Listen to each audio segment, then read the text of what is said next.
tópico PIB e bem-estar econômico. No início do capítulo, dissemos que o PIB é a melhor medida do bem-estar econômico de uma sociedade. Agora que sabemos o que é PIB, podemos avaliar essa afirmação. Como vimos, o PIB mede tanto a renda total quanto a despesa total da economia em bens e serviços.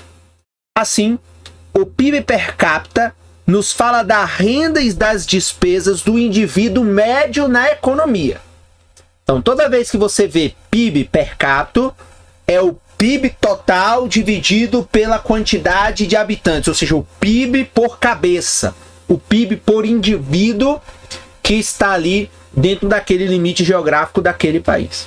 Então, como a maioria das pessoas preferiria ter maior renda e desfrutar de uma despesa maior, o PIB per capita parece ser uma medida natural do bem-estar econômico do indivíduo médio. Algumas pessoas, entretanto, contestam a validade do PIB como medida do bem-estar. Quando o senador Robert Kennedy concorreu à presidência em 1968, fez uma comovente crítica a respeito dessas medidas econômicas. Então veja, que é uma crítica que mais à frente, lá para os anos 90 apenas, vai dar espaço a outros indicadores, como por exemplo o IDH, que é o Índice de Desenvolvimento Humano, que vão medir outros elementos além da questão da produtividade. Ok? Produtividade não. Além da questão do crescimento da produção. E também, consequentemente, do crescimento da produtividade de uma determinada economia. Então veja, o Produto Interno Bruto não leva em consideração a saúde de nossas crianças, a qualidade de sua educação ou a felicidade de suas brincadeiras. Não inclui a beleza de nossa poesia, nem a solidez de nossos casamentos, a inteligência do nosso debate público ou a integridade dos funcionários públicos.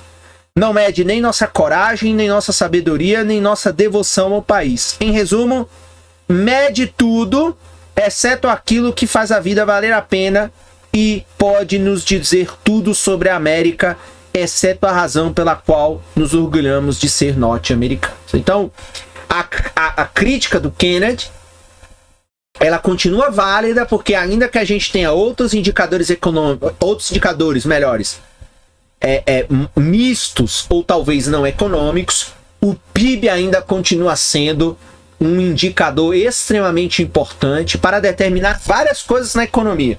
Pode ver que se o PIB cai, os mercados financeiros, por exemplo, eles entram em pânico, eles entram em desespero, e isso tem várias consequências que vão ter depois rebatimento no emprego, rebatimento na renda dos indivíduos, na renda do trabalhador, rebatimento na qualidade de vida e assim sucessivamente,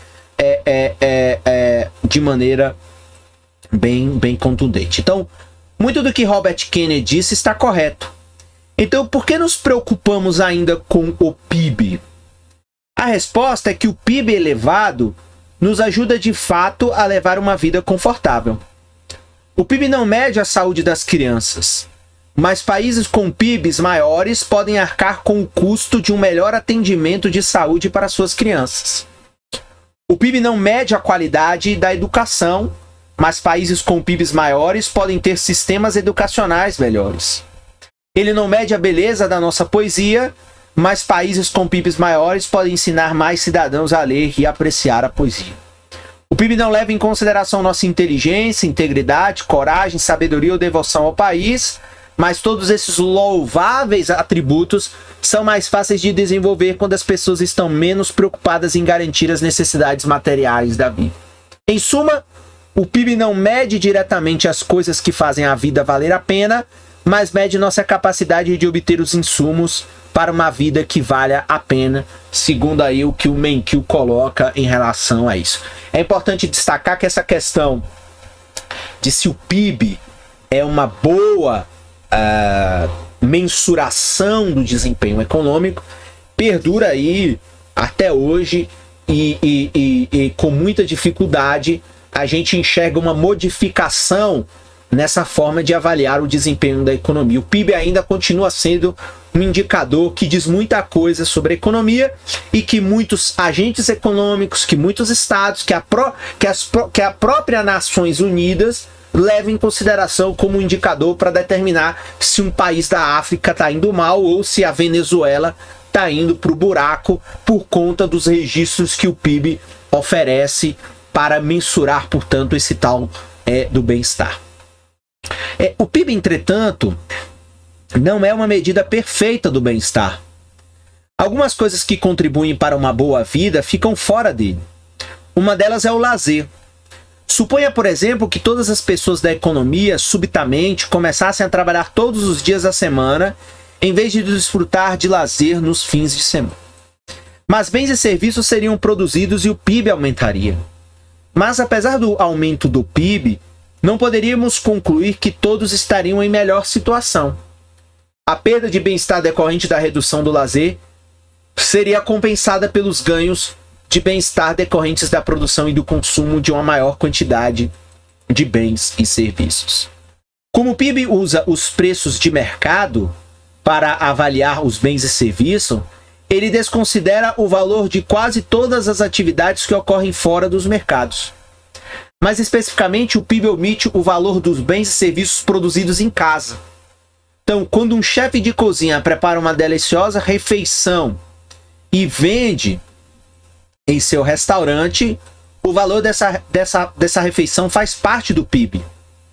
Mas, se ele preparar a mesma refeição para a família, o valor que agregou aos ingredientes não entrará ao PIB. Então, isso aqui a gente já falou, que o PIB tem uma série de limitações na sua medida, como, por exemplo, todos os serviços domésticos, eles não são mensurados. Então, igual eu falei anteriormente, se eu resolver pintar a parede da minha casa, isso não entra no cálculo do PIB. Mas se eu contrato um pintor, este pintor, ele, ao eu contratar o serviço dele, consequentemente, o preço do seu serviço entrará no cálculo do PIB, porque eu estou pagando por uma prestação de serviço diferente se eu fizesse uma pintura caseira. Okay? De forma similar, o serviço de cuidar das crianças oferecidos em creches faz parte do PIB, enquanto o serviço de cuidar das crianças realizado pelos pais em casa não faz parte do PIB. Então, o trabalho voluntário contribui para o bem-estar dos membros da sociedade, mas também o PIB não reflete essas contribuições. Outra coisa que o PIB exclui é a qualidade do meio ambiente. Imagine que o governo elimine todas as regulamentações ambientais. As empresas poderiam, então, produzir bens e serviços sem levar em consideração a poluição que criam e o PIB poderia aumentar. Mas o bem-estar provavelmente diminuiria. A deterioração da qualidade do ar e da água, mais que contrabalançariam os ganhos decorrentes da maior produção. Então, mais uma vez, o PIB ele não faz uma mensuração qualitativa do bem-estar da sociedade. Então, o PIB ele só faz uma mensuração quantitativa do bem-estar econômico da sociedade. É importante compreender o que o PIB representa e quais são os limites que ele tem para que a gente compreenda que, portanto, o PIB, apesar de ser um indicador macroeconômico extremamente importante, é um indicador macroeconômico com seríssimas limitações, ainda mais diante dos grandes desafios e dos grandes paradigmas que estão sendo estabelecidos aí neste século XXI. Então é preciso ter essa compreensão, porque a economia tem claramente esses dilemas em torno de todos os seus debates, o que não seria diferente quando se fala, portanto, do produto interno bruto. Então o PIB também não diz nada a respeito da distribuição de renda. E aí aqui é importante, o PIB per capita é apenas uma forma de se imaginar o que está acontecendo em termos de renda média naquele país. Mas não significa, por exemplo, que quando você vê um PIB per capita de 50 mil dólares, de que todo mundo ganha pelo menos 50 mil dólares, o que não é claramente isso. Então veja, uma sociedade em que 100 pessoas tenham renda anual de 50 mil, tem um PIB de 5 milhões de dólares. E, o que não é surpreendente, um PIB per capita de 50 mil. O mesmo se dá em uma sociedade em que 10 pessoas ganham 500 mil cada e 90 sofram sem ganhar nada. Poucas pessoas olhariam para essas duas situações e diriam que são equivalentes. Então, você claramente tem um exemplo de uma situação em que você tem a renda de fato dividida de maneira simétrica. Então lá, 50 mil dividido simetricamente por 100 pessoas. Mas você pode ter outra situação em que 10 pessoas ganham tudo e 90 pessoas não ganham nada. E você vai ter um PIB per capita igual àquele que você tem, aquele exemplo que você tem uma renda distribuída de maneira simétrica. Então, por exemplo, isso acontece claramente no Brasil. Apesar de estar aí entre as 10, as 12 maiores economias do mundo, o Brasil é um país que tem uma distribuição de renda muito ruim. Uma das piores do mundo. Mas isso o PIB não revela. O PIB revela apenas que nós somos uma das maiores economias do planeta. Mas não revela que nós temos uma má distribuição de renda. Quem revela a má distribuição de renda são outros indicadores que não o PIB. Ok? Então, isso aí é fundamental para a compreensão. Vamos voltar aqui para esse quadro, que aí ele continua na página seguinte. Então veja, a economia subterrânea, que é uma notícia. Então o produto interno bruto perde muitas operações que têm lugar na chamada economia subterrânea. Em outro capítulo a gente viu lá mais ou menos o que era a questão da economia subterrânea, e aqui agora a gente vai ver que isso tem um impacto claro, por exemplo, sobre o registro do PIB. Então veja, Em Busca da Economia Oculta, por Doug Campbell.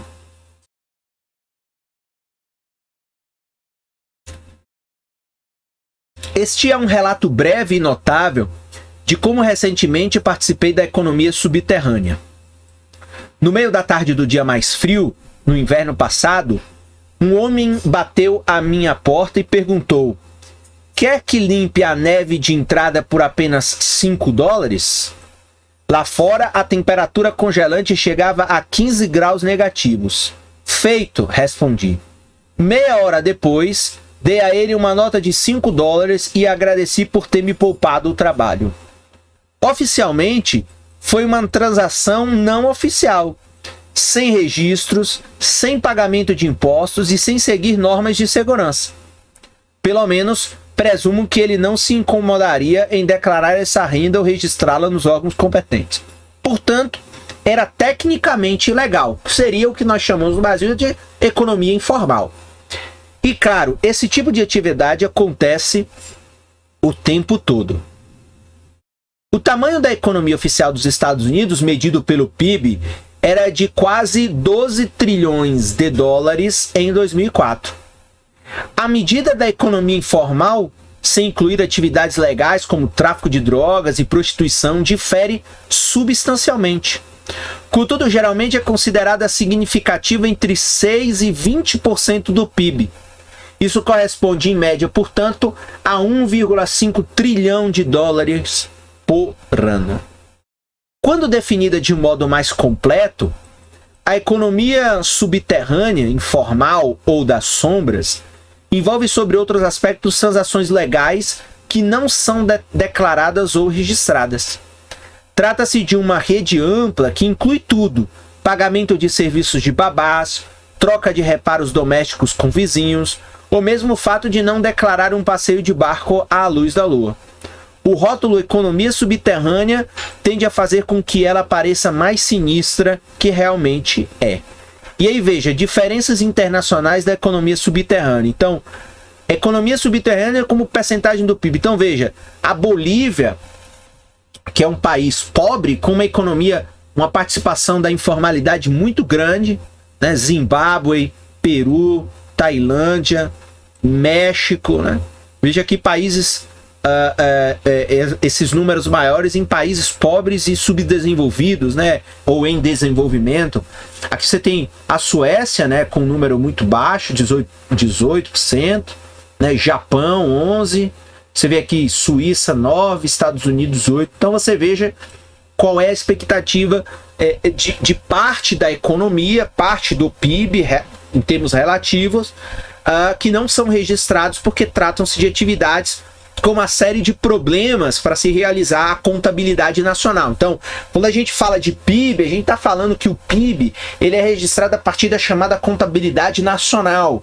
Então, se você tem problemas de fazer registros formais de determinadas contabilidades, você vai ter um sério problema para fazer, portanto, o registro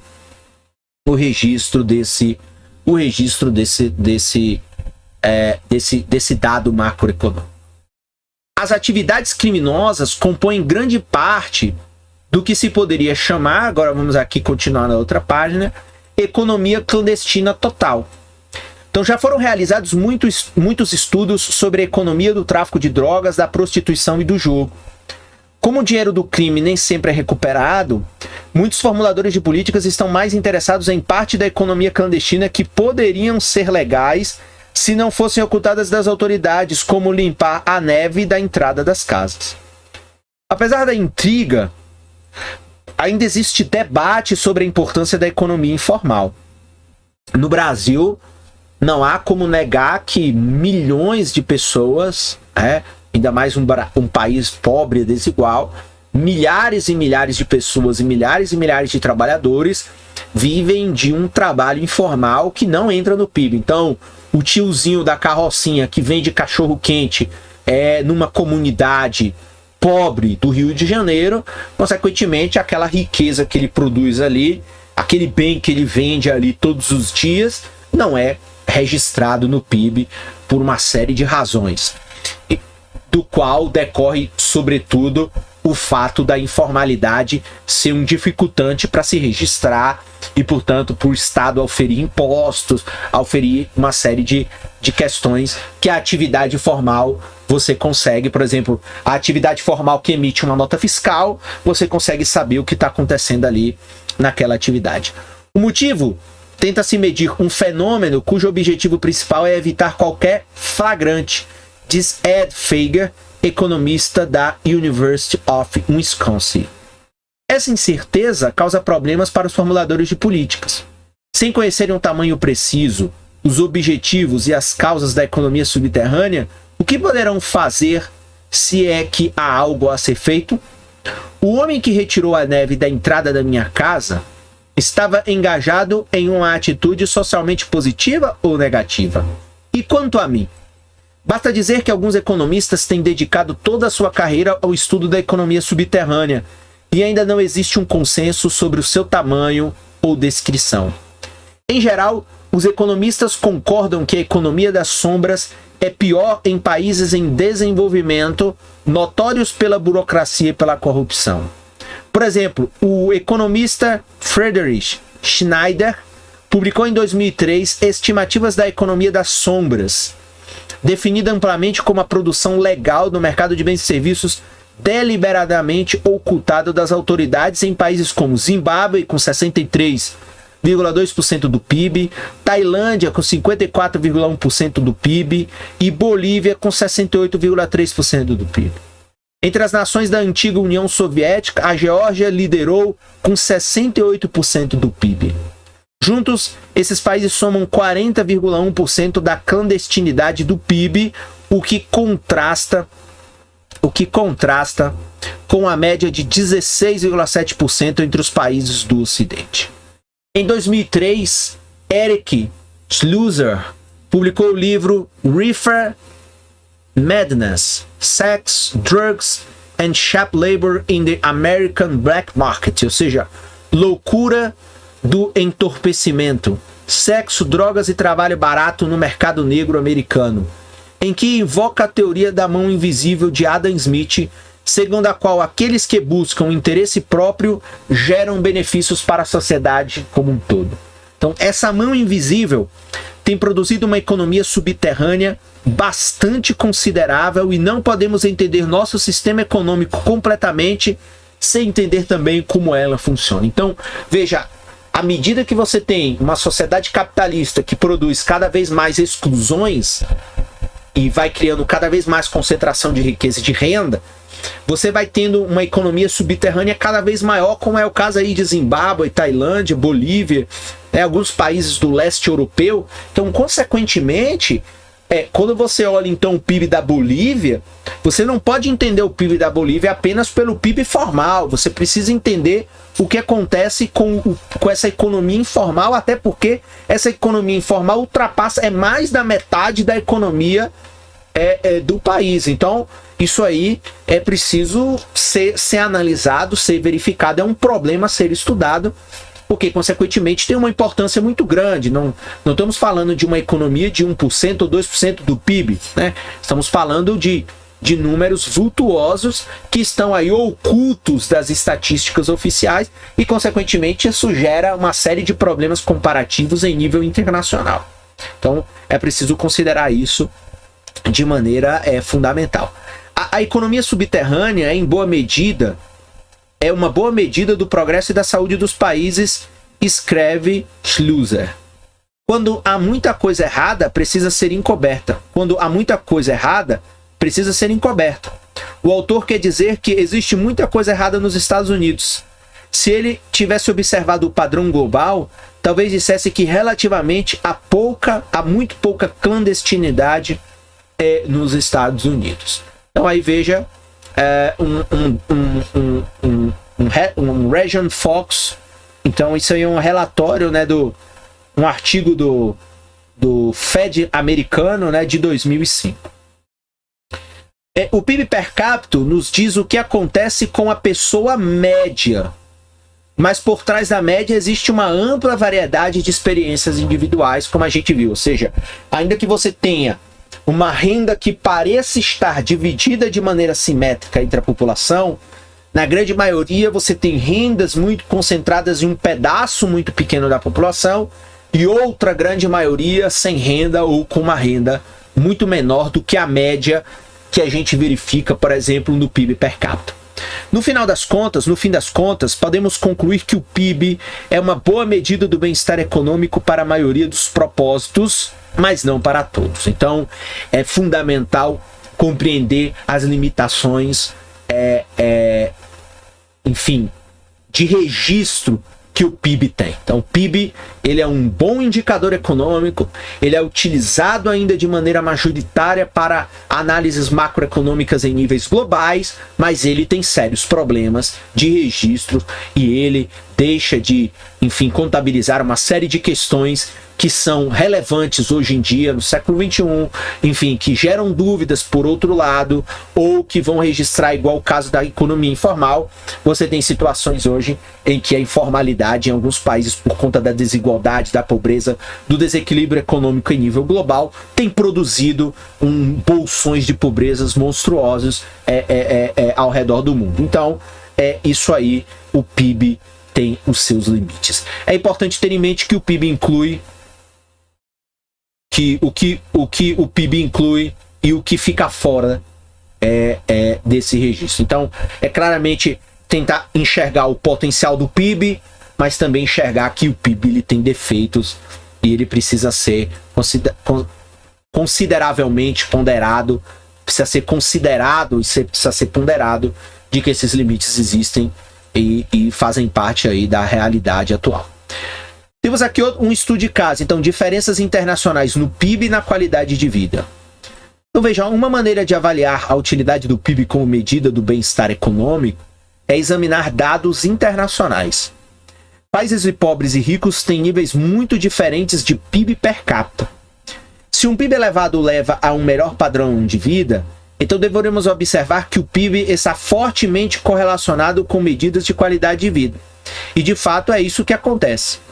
A tabela 3 mostra 12 dos países mais populosos do mundo, classificados por ordem de PIB per capita. A tabela também mostra a expectativa de vida, que é a esperança de vida ao nascer, a alfabetização, o percentual da população adulta que sabe ler, e o acesso à internet, porcentagem da população que usa a internet regularmente. Os dados mostram um padrão claro. Nos países ricos, como Estados Unidos, Japão e Alemanha, as pessoas têm expectativa de viver aproximadamente 80 anos, quase toda a população sabe ler, e mais da metade usa a internet. Vamos avançar, daqui a pouco a gente volta aqui. Usa a internet regularmente. Em países pobres como a Nigéria, Bangladesh e Paquistão, as pessoas geralmente morrem 10 ou 20 anos mais cedo, grande parte da população é analfabeta e o uso da internet é raro.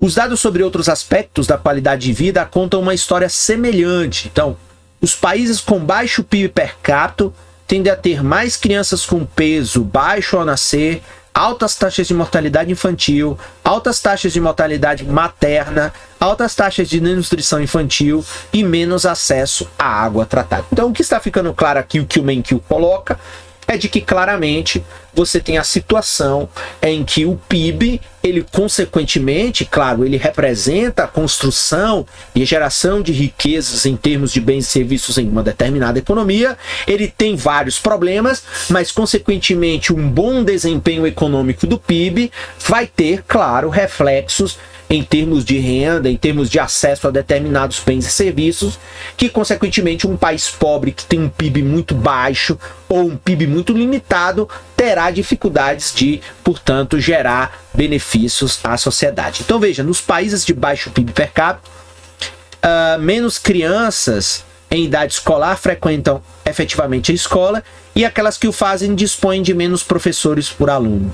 Esses países também tendem a ter menos televisores, menos telefones, menos ruas pavimentadas e menos casas com eletricidade. Os dados internacionais, portanto, não deixam dúvida de que o PIB per capita de um país está estreitamente relacionado ao padrão de vida de seus cidadãos. É claro que o PIB não mede essa qualidade de padrão, mas quando há uma comparação entre as estatísticas, isso aí, que segundo o Menkyu, é uma tendência clara de um país. Então veja, quando ele mostra aqui a tabela número 3, depois nós voltamos ao quadro, então você tem o PIB e a qualidade de vida em 12 países, então você vê PIBs maiores, consequentemente uma expectativa de vida maior,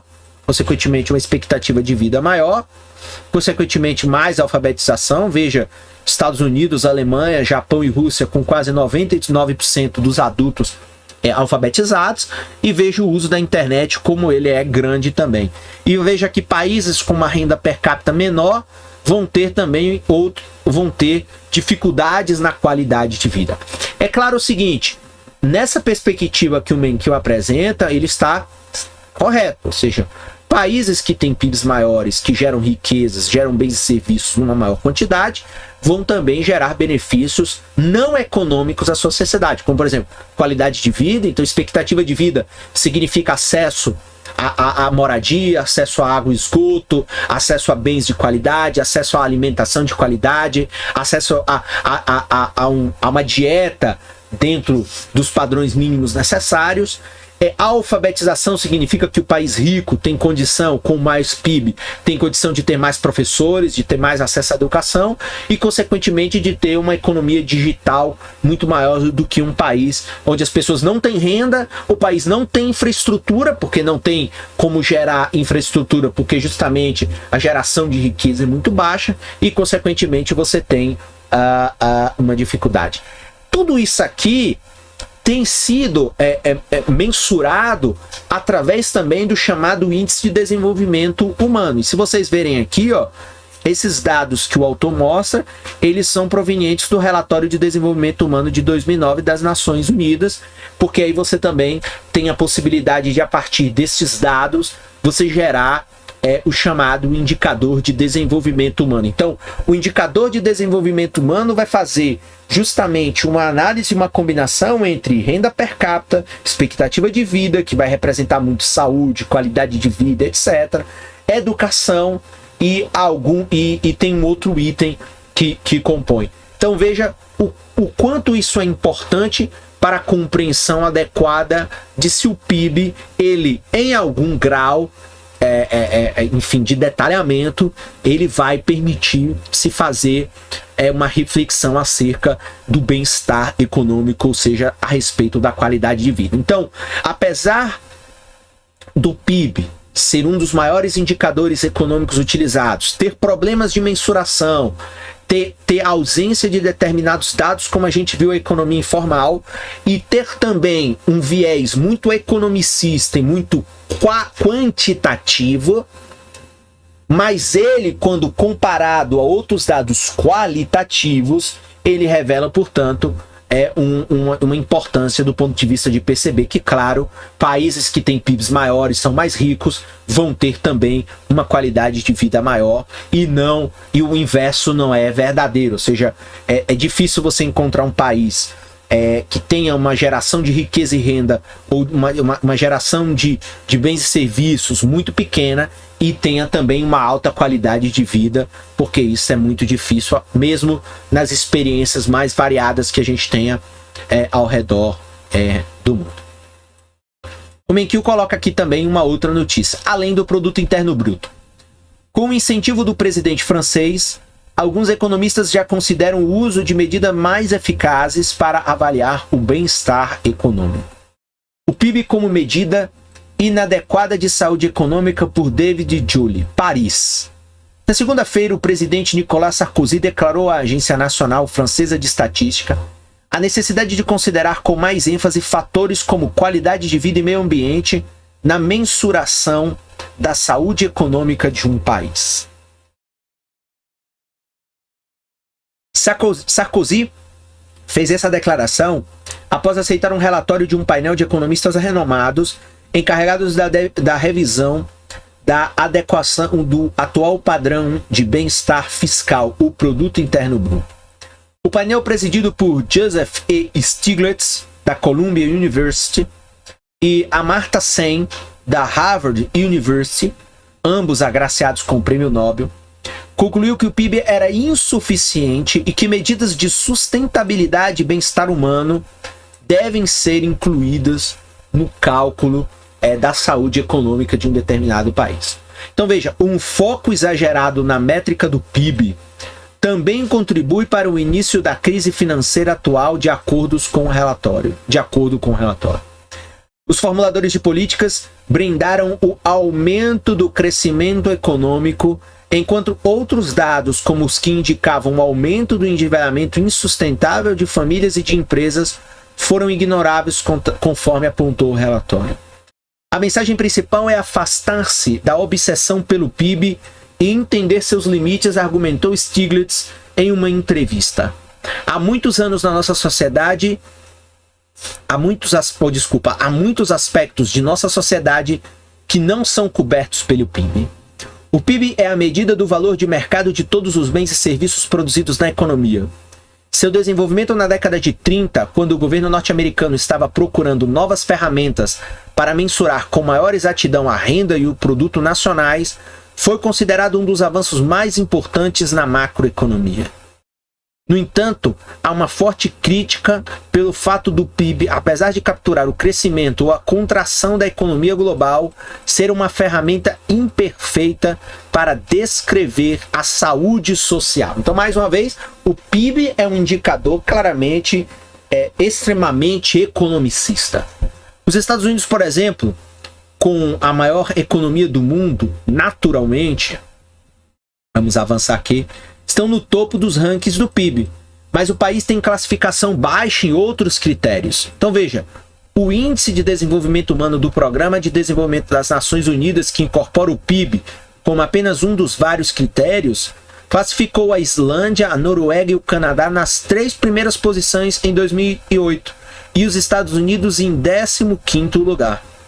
Os índices de desenvolvimento humano também procuram incorporar a importância de uma vida longa e saudável, o acesso ao conhecimento e um nível de vida satisfatório. Como alternativa para a perseguição do PIB pelo mundo desenvolvido, o Butão, um pequeno reino no Himalaia, criou uma nova medida, a Felicidade Nacional Bruta, composta de 4 pilares, 9 domínios e 72 indicadores de felicidade. De acordo com o relatório da comissão de Stiglitz, conhecido formalmente como The Measure of Economic Performance and Social Progress Revisited, a medição do desempenho econômico e do progresso social revisitados, um dos problemas mais evidentes era usar o crescimento econômico como um substituto de bem-estar, devido ao fato de que essa ação excluía o dano à sociedade, principalmente à economia, de atividades ambientais não sustentáveis. Por exemplo, existe a possibilidade de países em desenvolvimento permitirem as atividades de uma empresa de mineração estrangeira em seu território, mesmo que o país receba royalties baixos, o ambiente seja degradado e os mineiros estejam expostos a riscos para a saúde, cita o relatório, porque dessa maneira o PIB será aumentado. Então veja os problemas que essa métrica gera em um mundo que está, por exemplo, discutindo sustentabilidade de uma maneira, enfim, brutalmente intensa, ou que está todo dia debatendo as questões ligadas aos direitos humanos. A comissão de Stiglitz também identifica outro problema com a dependência em relação ao PIB e a outras medidas padrão, a defasagem entre o que os números dizem e o que realmente as pessoas estão vivendo. Ao longo das últimas décadas, constatou-se um crescimento do PIB na maior parte do mundo, apesar da queda da renda disponível mediana, renda do indivíduo representativa em muitos países. Como resultado desse processo, verificou-se que grande parte dos lucros provenientes do crescimento econômico estava nas mãos dos mais ricos em detrimento do restante da sociedade. Então, aí é um outro problema, ou seja, ainda que todas as economias no mundo estejam aí crescendo, o PIB global batendo recordes atrás de recordes, você também está batendo recordes atrás de recordes no que tange a desigualdade e a concentração de renda em nível mundial.